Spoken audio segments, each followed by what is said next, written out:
सत्संग का मतलब है जो हमें अपने पर केंद्रित करे, दूसरों पर नहीं। जो हमें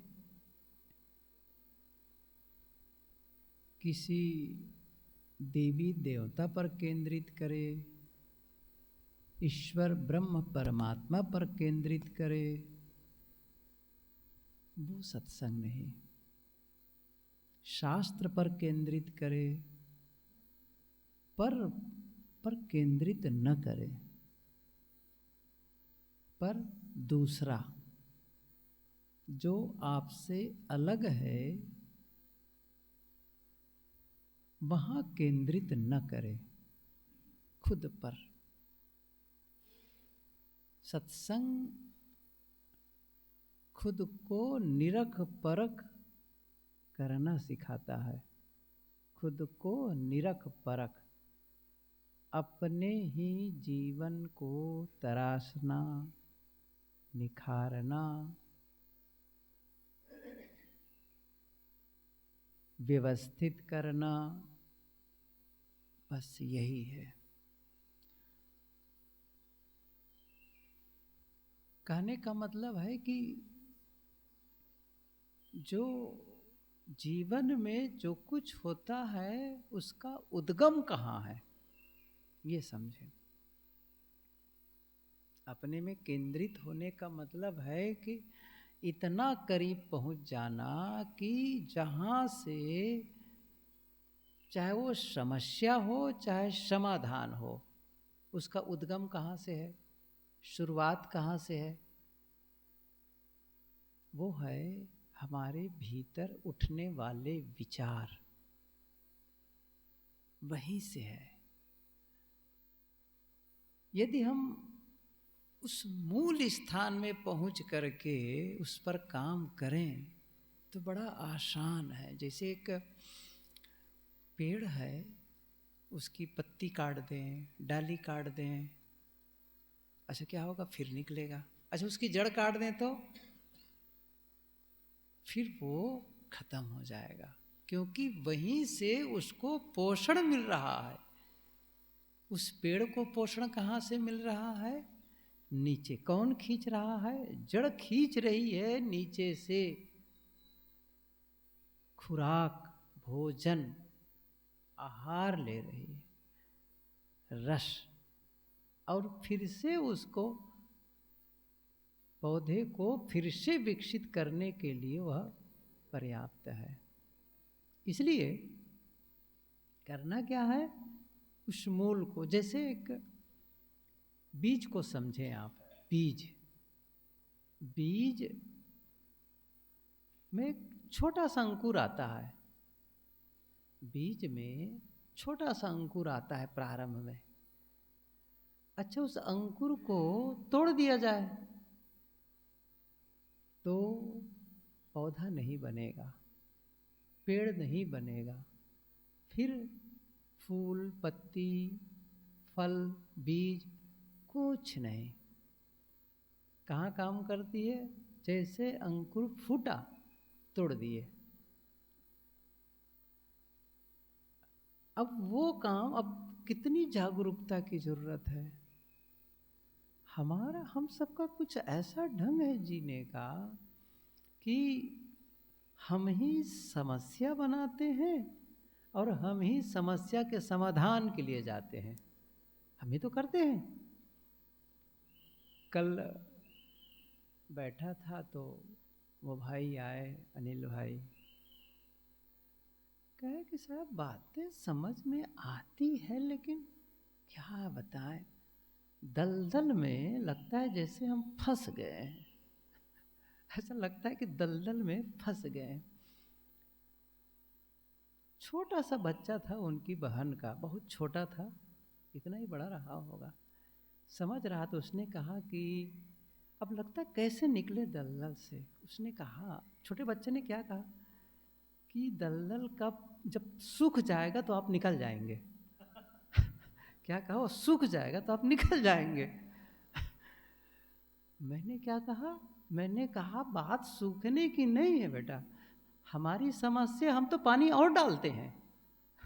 हम क्या करते, पानी और डालते हैं ताकि वो मिट्टी गीली बने रहे, दलदल बना रहे। मैंने कहा गांव था, उदाहरण दिया उसको, एक गांव था जहाँ से सड़क होकर के सड़क निकलती थी गांव से, और गांव में देखें कि कई बार सड़क टूट जाती है, और इतनी टूट जाती है कि फिर जब खास करके बारिश, ये मौसम मिट्टी होती है तो पानी आ जाता है तो लोग फंसने लगती गाड़ी। तो गांव तो था किनारे, लेकिन लोग वहाँ कम रहते थे। अब दिन का मामला तो लोग तो अपने काम में गए हुए हैं। तो एक गाड़ी आई और जैसे ही वो मोड़ के पास पहुंचता है तो वो पहुंचा तो वो फंस गया। मिट्टी ऐसी गीली मिट्टी थी, बिल्कुल रास्ता ऐसा, तो फंस गए। अब गाड़ी में बैठा वो मालिक भी उतरा, लगाया प्रयास। ड्राइवर अब क्या कर, ड्राइवर थोड़ी उतरेगा, वो तो चलाएगा ना। अब बहुत प्रयास किया तो गाड़ी निकली नहीं। इधर देखा कोई आदमी नहीं दिख रहा है, एक आदमी दूर खड़ा वो देख रहा था। इशारा किया, इधर आओ इधर आओ। आया, थोड़ा सहयोग कराओ। सहयोग कराया, धक्का लगाया और गाड़ी निकल गई। कहे भाई, अब स्वाभाविक रूप से जो सहयोग किया गांव का, तो कुछ पैसा निकाला और उसको रुपये 10 रुपये या उस समय जितना देना था दे दिए। फिर उस मालिक ने कहा कि आपकी तो अच्छी कमाई हो जाती होगी यहाँ, क्योंकि गाड़ी तो प्रायः फंसती होगी और कोई तो है नहीं है, और आप आकर के गाड़ी निकाल देते होंगे। 24 घंटे में आपकी कमाई होती होगी, और रात में तो ज़्यादा कमाई होती होगी क्योंकि उस समय तो और कोई नहीं मिलता है। नहीं हुजूर, रात में कहाँ कमाई होती, दिने दिन में होती है। रात में तो मैं पानी डाल के गीला करता हूँ इस जगह को रात में पानी डाल डाल कर को गीला करता हूँ। समस्या कौन पैदा कर रहा था? अच्छा, समाधान कौन करवा रहा था? वही जाके निकालता था। हम सब यही करते हैं। अच्छा, इसको बड़े स्थूल ढंग से मैं लूँ, गलत ढंग से जीवन जी करके अपने स्वास्थ्य को खराब कौन करता है? अच्छा, फिर हॉस्पिटल कौन जाता है? समझ रहे हैं ना, हम ही जाते हैं। संबंधों को देखो तो संबंधों में यही बात है। असहनशील और धीरज न रख पाना, उद्वेगित हो जाना, क्या होता है फिर? और उसके बाद में रिश्तों में कटता आ गई। अब क्या करेंगे? अरे भाई, 2-4 लोग मित्रों को बुलाएंगे, रिश्तेदारों को बुलाएंगे, आओ भैया समझौता करा दो, कुछ करो होता है ना, कमाल है ये। मतलब क्यों नहीं ध्यान दिया गया? वही ध्यान दो। मैंने क्या कहा, जब अंकुर फूटे जहां, उस पर काम करना शुरू कर दो। कहां से आए, क्यों ऐसा हुआ? मैंने कहा ना शुरू में, सत्संग का मतलब है जो स्वयं पर केंद्रित करे, स्वयं को दिखाए, मैं ही तो हूं जो सोच रहा हूं इस प्रकार की बातें, मैं ही तो हूं जो बोल रहा हूं इस प्रकार की बातें, मैं कर रहा हूं, मैं ही तो हूं। अच्छा, तो मुझे ही तो ठीक करना है। और फिर काम करना शुरू करें। अब काम जब शुरू करें साधना के लिए, तो ये बहुत न सोचे कि इतना बड़ा काम है, कैसे मन का मन होगा, लोग कहते हैं विचार ना, ये ना हो, छोड़ दो, कौन क्या कहता है। बस मैं क्रम आगे बढ़ूंगा। बस अपने फीलिंग को चेक करें, जो हम महसूस करते हैं उसी को चेक कर लिया करें। जैसे कि कभी भी हो बैठे अकेले, इस समय मैं कैसा महसूस कर रहा हूँ। देखो, हर व्यक्ति को साधक होना होगा। जीवन को ट्रांसफॉर्म करने के लिए आपको खुद पर काम करना होगा। आज ही, कल शाम को ही मैं पढ़ रहा था, उस पुस्तक में पहले भी पढ़ा कि नए जीवन के निर्माण के लिए नए जीवन के निर्माण के लिए आज सर्वश्रेष्ठ दिन है। आज का दिन सर्वश्रेष्ठ दिन है नए जीवन के निर्माण के लिए। बात समझ में आ गई? अब हम उस पर नए जीवन का सूत्रपात करना चाहते हैं और उसको हम टाल रहे हैं। अच्छा, देखेंगे बाद में, अगले साल देखेंगे, अच्छा फिर ये महीना ये काम हो जाए, वो काम हो जाए। कल ही फोन आया था प्रयागराज से, एक गृहस्थ है, बहन है, तो वो शादी का ही कहना चाहिए। मैं तो उनको कहा, पहले भी कहा था कि जितना बढ़िया अवसर आपको है, बहुत कम लोगों को है वो अवसर, बहुत कम लोगों को। क्योंकि आप, उनके पति विदेश रहते हैं, कभी कभी आते हैं, एक ही बच्ची है उनकी, आश्रम के पास उनका घर, रोज सुबह सत्संग में चली जाती है। मैंने कहा, जिस अवसर के लिए, जिस सुंदर माहौल के लिए लोग यदि भगवान मिले तो वरदान मांगे, वो स्वाभाविक मिला हुआ है। मैं कहता हूँ इतना तो सौभाग्य बहुत सारी साध्वियों को नहीं है। मैंने कहा क्योंकि उनको बहुत सारी बातें हैं। अब आप लोगों को तो छिपा नहीं है साधु समाज का रहस्य क्या है। ऐसा कुछ नहीं है। कई बार लोग कहते हैं क्या बताएं साहब, हम तो गृहस्थ हैं। मैं उनको रोकता हूँ, ये मत कहो। आप गृहस्थ, हम विरक्त, क्या फर्क पड़ गया? अरे बड़ा उलझन है। मैंने कहा ऐसा कुछ नहीं है। जहाँ आप हैं वहाँ क्या है? प्राणी है, पदार्थ है, बस इन्हीं के साथ आपको जीना है, इन्हीं के साथ रहना है, इन्हीं के साथ बर्ताव करना है। समस्या उसी में है, समाधान उसी में है। जिसको आप विरक्त कहते हैं, साधु समाज कहते हैं, वहाँ क्या है? प्राणी है, पदार्थ है, बस समस्या है, समाधान है। वहाँ भी आपको मनुष्यों के साथ व्यवहार करना, यहाँ भी मनुष्यों के साथ व्यवहार करना है। कोई यहाँ पर सीधे कोई तराशे हुए नहीं आते हैं। आपका तो परिवार है, जहाँ आप जन्मे हैं, माता है, पिता है, चाचा है, चाची है, भैया है, भाभी है, बहन है, भाई है, पत्नी है, बच्चे हैं। कहाँ है? वही सब है जिनके साथ रहना है। और यहाँ तो कोई कहीं जन्मा, कोई कहीं जन्मा, कोई किसी प्रांत का तो किसी प्रांत का, किसी के संस्कार, उनके संस्कार, उनके संस्कार। अब सबका तालमेल, सबकी रुचि, अब उसके बीच रहना है। तो जो आपको सहनशीलता की आवश्यकता वहाँ है, वही सहनशीलता की आवश्यकता यहाँ है। जो विनम्रता और क्षमा के गुण आपको चाहिए, वही विनम्रता और क्षमा का गुण यहाँ भी चाहिए। जो परिश्रम वहाँ करते, वो परिश्रम यहाँ करेंगे। केवल स्थान बदल देने से समस्याएं नहीं बदल गई, वही है। तो मैंने बहरहाल उनसे कहा, उस बहन से, कि बड़ा सौभाग्य है कि आपको ये अवसर मिला, कितना बढ़िया है।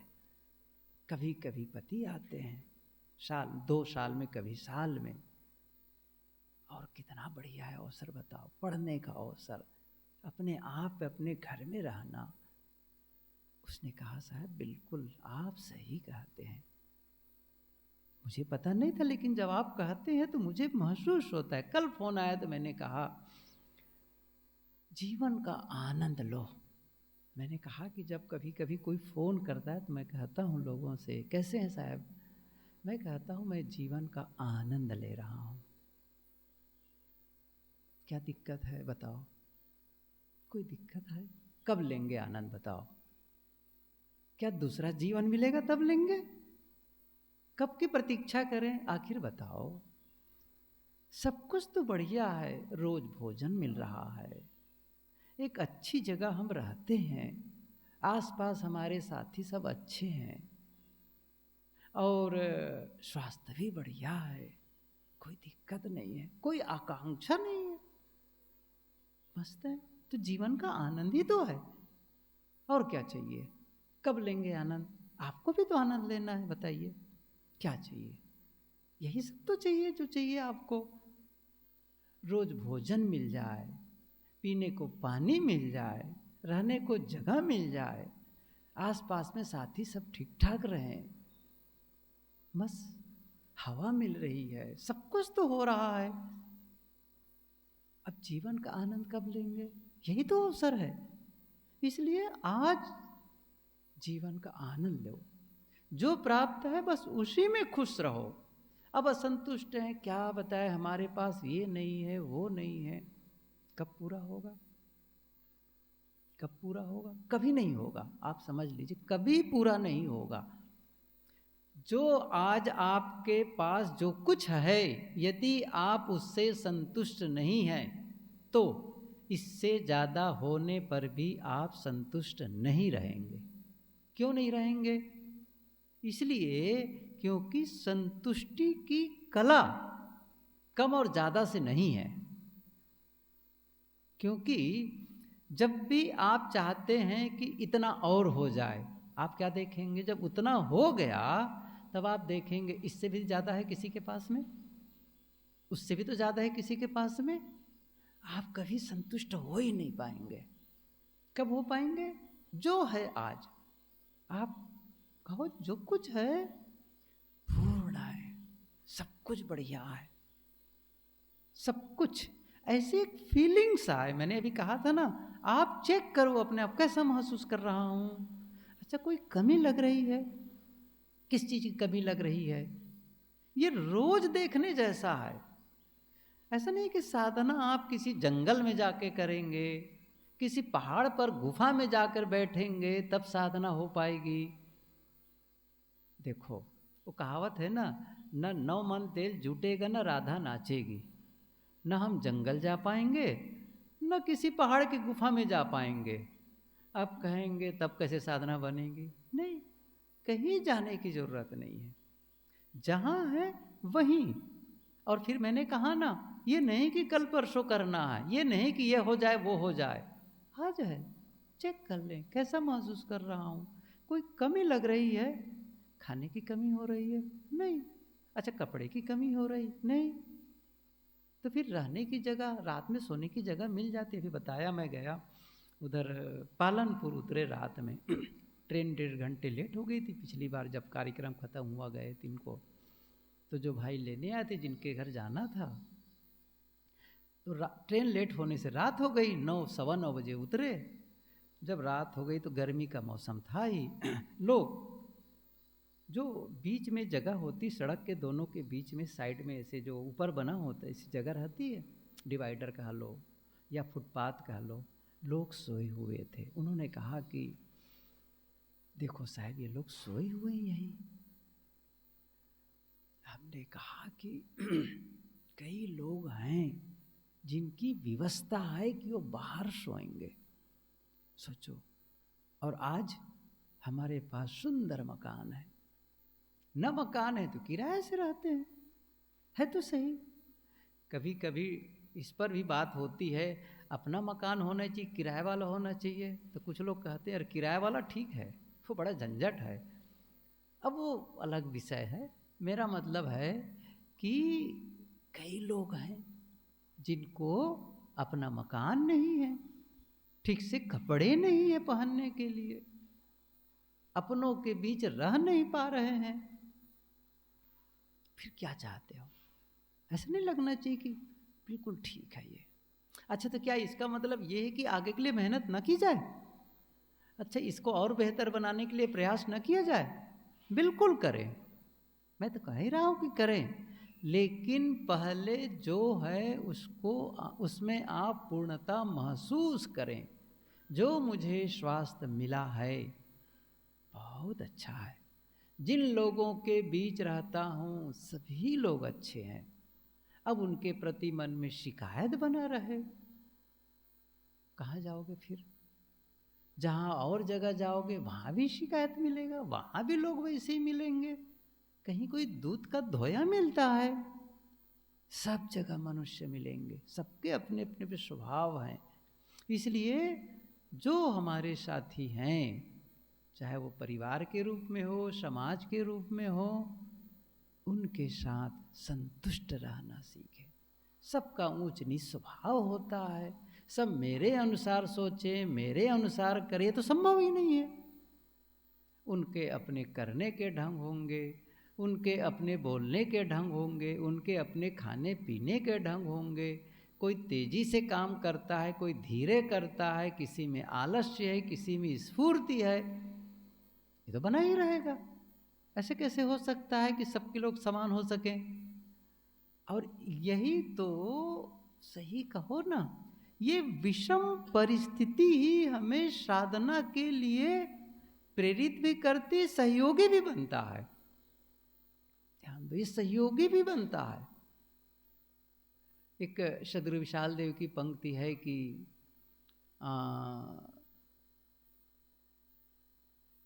अनुकूल छुड़ावे परम पद, अनुकूल पड़ा संसार। कैसे आया है कि सब अनुकूल, सब अनुकूल।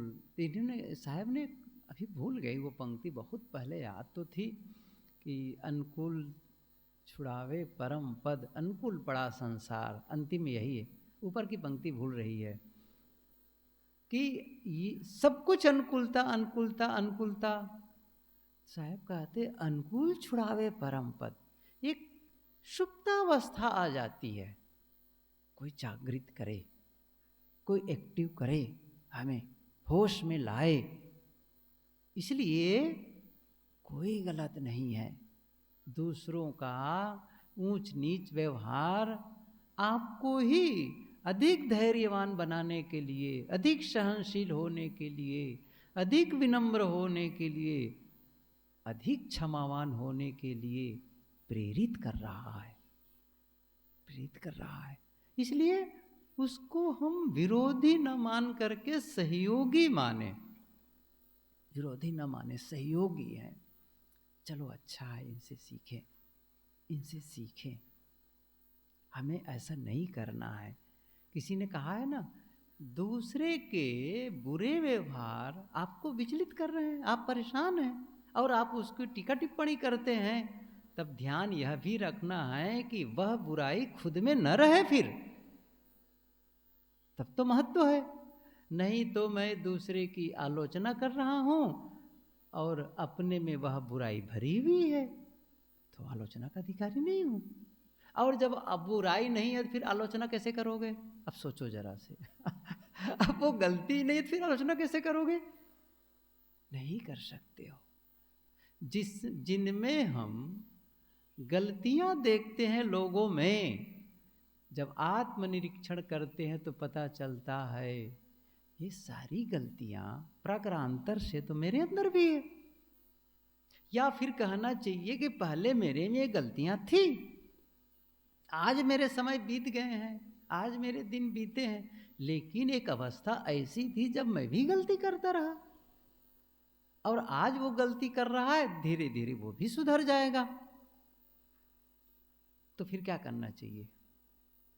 हमें भी तो क्षमा कर देना चाहिए, हमें भी तो समझना है, अरे भाई वो भी एक पथ का पथिक है, वो भी सुधरेगा। और जिन अच्छाइयों की हम दूसरे में आकांक्षा कर रहे हैं, वो अच्छाइयाँ तो मेरे में है ही नहीं है। कब पता चलेगा? जब हम भीतर जाएंगे। मैंने शुरू में कहा था, जो स्वयं पर केंद्रित करे।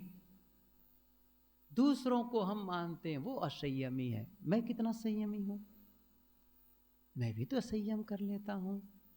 संयम की साधना बड़ी कसौटी है। अभी पढ़ रहा था पुरानी डायरी, कहीं से लिखा मैं उसमें, पुरानी डायरी पढ़ो तो लगता है कितनी अच्छी बातें। मिस्र की एक घटना, एक गुरु थे जुनू सूपी, उनके पास एक साधक आया धर्म की दीक्षा के लिए। पूछा, क्यों आए हो? आपके पास धर्म की आराधना करने आया हूँ, धर्म की दीक्षा के लिए आया हूँ। अच्छा रुको, काम करो और रहो यहाँ, 4 साल के बाद प्रयोग बताएंगे। क्या कहा? 4 साल के बाद। हमारे यहाँ तो आज आए, अगले साल बराबरी का काम हो गया। वहाँ क्या कहते? 4 साल बाद। उपनिषद में तो कहते हैं ना 12 साल रहो, बहुत बड़ी बातें होती उसमें। तो 4 साल रहो, 4 साल बाद प्रयोग बताएंगे। रह गया वो साधक, रहने लगा। 4 साल बीते। उन्होंने उसको कहा, उसका नाम था यूसुफ हुसैन। आगे चल करके बहुत बड़े संत हुए, वो बहुत प्रसिद्ध है यूसुफ हुसैन। तो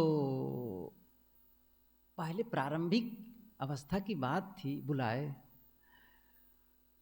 एक लकड़ी का बाक्स दिया छोटा सा, कहा कि मेरे एक मित्र हैं नील नदी के किनारे, मिस्र की घटना है। उन्होंने कहा नील नदी के किनारे मेरे एक मित्र हैं, ये छोटा सा बाक्स ले जा कर के दे देना। ले गए। अब वो नील नदी की तरफ वो आगे बढ़ा, छोटा सा बाक्स लिया। आगे जब गए कुछ दूर, मन में हुआ इस पेटी में क्या है? उसने कहा, चाहे जो हो, मुझे क्या मतलब, मुझे तो केवल पेटी दे देना और आ जाना है। फिर आगे बढ़े, नहीं खोल के देख लेना चाहिए क्या है, बड़ा कुतूहल। फिर मनाया मन को, फिर आगे बढ़ा। अंत में अंदर वाले ने कहा, नहीं देख लो ना, क्या दिक्कत है, देख लेने से, देख लेना चाहिए क्या है पेटी के अंदर, ले जा रहे हैं तो। रखा जमीन पर, खोला बाक्स को, उसमें एक छोटा चूहा था, निकला और भाग गया। उसने कहा, अच्छा चूहा था, निकल गया, कोई बात नहीं है। गया बंद करके, गया वहाँ उनके मित्र के पास में, गुरु जी के मित्र के पास। उसने कहा कि गुरु जुनू ने आपके लिए बाक्स रख भेजे हैं, कृपया स्वीकार करें, रख ली के बैठो। गए, खोल के देखे, बाक्स खाली है। वो भी पहुंचे हुए संत थे। उसने कहा, यूसुफ तुम्हें धर्म की दीक्षा नहीं होगी।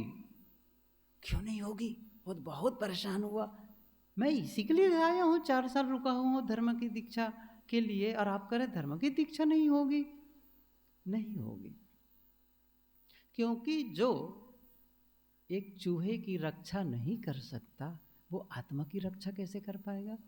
वो धर्म की रक्षा कैसे कर पाएगा? उसे महसूस हुआ ये प्रयोग था, और मैं फेल हो गया, वो घर चला गया। कई वर्षों तक रहा, फिर लौटे अपने गुरु के पास, जुनू सूफी के पास, फिर धर्म की दीक्षा हुई। मैं कह रहा था संयम, कैसे संयम खोते हैं, कैसे हम गलती कर बैठते हैं। दूसरों को दोष लगाना कितना आसान होता है। हमें क्या करना है? हमें साधक होना है। साधक होने का मतलब है हम अपने भीतर देखें, मैं क्या महसूस कर रहा हूँ, क्या मुझे कमी महसूस हो रही है, क्या अपनों के प्रति शिकायत महसूस हो रहा है, क्या लग रहा है, क्या अपने में बड़प्पन लग रहा है, मैं श्रेष्ठ हूँ, वो अहंकार का अंकुर फूटा, मैं ज्यादा जानकार हूँ, क्या हो रहा है। जितनी बार आप, मैंने कहा था ना, वो अंकुर फूटता है, बस उद्गम स्थल है वो। वहां जाकर के जब साधक देखता है तो परत दर परत जो भीतर हैं वो उभरते हैं, और जितने हम परत पर परत खोलते जाएंगे उतने ही हम भीतर से और अंदर से, और हम पवित्रता के करीब पहुंचते चले जाएंगे। और नहीं तो फिर वो तो आवरण पर आवरण है ही है। इसलिए हम सबको साधक होना है, और ये काम खुद को, ये नहीं है कि पति करेगा तो पत्नी को मिलेगा, पत्नी करेगी तो पति को मिलेगा, पिता करेगा पुत्र को मिलेगा। आपका जीवन आपके हाथ, आप सुखी रहेंगे, बस आप आनंदित रहेंगे, आपको अच्छा महसूस होने लग जाएगा। सत्संग इसी के लिए है, बस। साहिब बंदगी।